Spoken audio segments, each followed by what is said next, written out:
खुश आमदीद। आज हम ज़बान सीखने से जुड़े कुछ ऐसे अहम नफ्सियाती नज़रियात को समझेंगे जो टेट और सी टेट इम्तिहानात में लाजमी तौर पर पूछे जाते हैं। तो चलें इस अहम मौजू को बिल्कुल आसान और दिलचस्प अंदाज में समझने की कोशिश करते हैं। ठीक है, तो आज हम क्या क्या सीखने वाले हैं। सबसे पहले हम 4 बड़े माहिरीन चॉम्स्की, वाइगॉट्स्की, पियाजे और स्किनर के नज़रियात को एक एक करके देखेंगे। उसके बाद इन सारी मालूमात को एक चैट शीट में जमा करेंगे ताकि दोहराई में आसानी हो, और आखिर में कुछ सवालात के जरिए ये परखेंगे कि हमें कितना याद रहा। चलें शुरू करते हैं नोम चोम्स्की से। ज़बान की तदरीस में इनका नाम बार बार आता है। इनका नज़रिया बड़ा इनकलाबी था। वो कहते हैं कि ज़बान सीखना कोई बाहर से सीखी जाने वाली चीज़ नहीं, बल्कि ये एक कुदरती और पैदाइशी सलाहियत है। तो चॉम्स्की के नज़रिए का जो मरकज़ी ख़याल है वो ये है कि ज़बान को सिफ़र से नहीं सीखा जाता।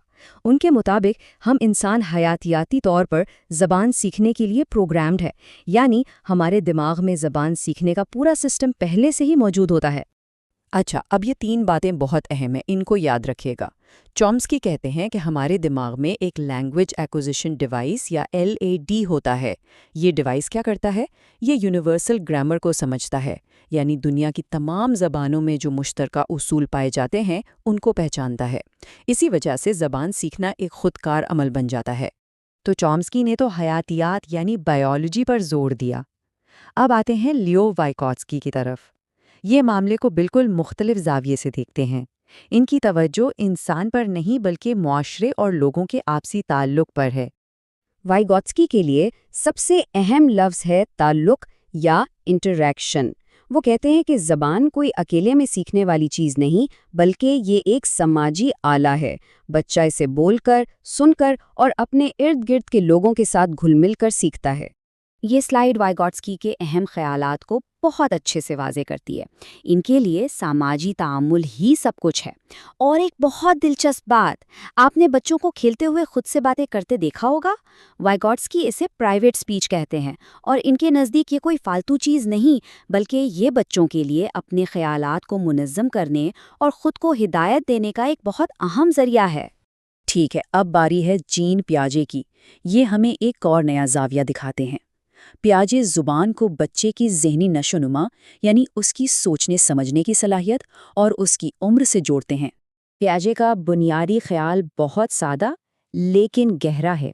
वो कहते हैं, पहले सोच आती है, फिर उस सोच को बयान करने के लिए ज़बान आती है। मतलब ये कि जब तक बच्चे का दिमाग किसी चीज़ को समझने के काबिल नहीं होगा, वो उसके लिए लफ्ज़ इस्तेमाल नहीं कर सकता। ज़हनी तरक्की पहले, ज़बान बाद में। इस फ़र्क को समझना इम्तिहान के लिए बहुत बहुत ज़रूरी है। देखें, वाइगॉट्स्की और पियाजे दोनों ने नोट किया कि बच्चे खुद से बातें करते हैं, लेकिन वाइगॉट्स्की ने इसे प्राइवेट स्पीच कहा और इसे एक मुफीद आला माना, जबकि पियाजे ने इसे ईगो सेंट्रिक स्पीच कहा, यानी एक ऐसी गुफ्तगू जो बच्चे की खुद गर्जी या खुद मरकज़ी की अलामत है और जो वक्त के साथ ख़त्म हो जाती है। चलें जी, हमारे आखिरी माहिर हैं BF स्किनर। अब तक हमने देखा कि कोई कह रहा है ज़ुबान पैदाइशी है, कोई कहता है माशरे से आती है, कोई कहता है सोच से आती है। स्किनर इन सब बातों को एक तरफ रखते हैं और कहते हैं कि ज़ुबान बस एक सीखा हुआ रवैया है, एक आदत, इससे ज़्यादा कुछ नहीं। तो स्किनर के लिए मामला बहुत सीधा है। हम बोलना भी वैसे ही सीखते हैं जैसे साइकिल चलाना या कोई और काम। कैसे? दूसरों की नकल करके, बार बार मश्क करके, और जब सही करें तो शाबाशी या इनाम मिलने पर। स्किनर के नज़रिए में ये 2 अल्फाज कलीदी हैसियत रखते हैं, नकल यानी इमिटेशन और तक़वियत यानी रीइंफोर्समेंट। बच्चा बड़ों को देखकर एक लफ्ज़ बोलता है, उस पर उसे शाबाशी मिलती है और यूं वो लफ्ज़ उसकी आदत का हिस्सा बन जाता है। ये बस नकल, मश्क और इनाम का एक चक्कर है। ठीक है, तो हमने चारों नज़रियात को समझ लिया। अब इन सारी मालूमात को एक जगह इकट्ठा करते हैं एक ऐसी चीट शीट की शक्ल में जो इम्तिहान से पहले जल्दी से दोहराने के लिए आपके बहुत काम आएगी। इस स्लाइड का स्क्रीनशॉट ज़रूर ले लें, ये आपके लिए एक ख़जाना है। इसमें हर माहिर नफ्सियात, उनसे जुड़े अहम अल्फाज और उनके नज़रिए का खुलासा एक ही जगह पर दिया गया है। इम्तिहान में सवाल हल करते वक्त ये आपकी बहुत मदद करेगा। तो अब वक्त है खुद को आजमाने का। मैं सवाल पढ़ूंगा और जवाब जाहिर होने से पहले आप अपने जहन में जवाब सोचने की कोशिश कीजिएगा। देखते हैं आपको कितना याद रहा। چلیں، پہلا سوال، پیدائشی اور فطری صلاحیت کی بات کون کرتا ہے؟ جی ہاں، نیوم چومسکی۔ دوسرا سوال، لیڈ کا تصور کس نے دیا؟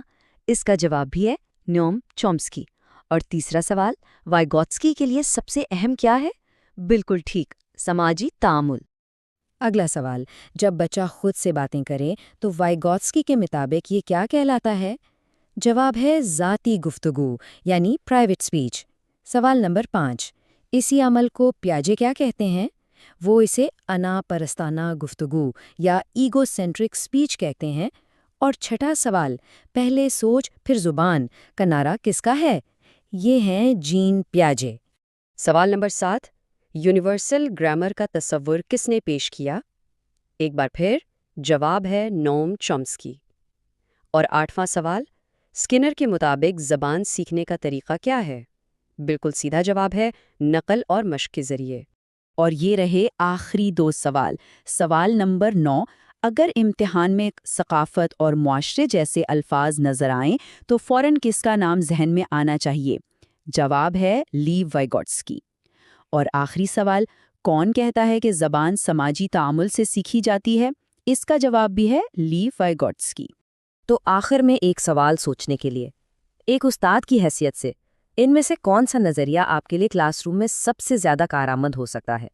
سچ تو یہ ہے کہ ان میں سے کوئی ایک نظریہ مکمل نہیں ہے۔ زبان سیکھنے کا عمل بہت پیچیدہ اور شاندار ہے، اور یہ سارے نظریات مل کر ہی اس کی ایک مکمل تصویر پیش کرتے ہیں۔ ان سب کو سمجھنا ہی ایک بہترین استاد بننے کی طرف پہلا قدم ہے۔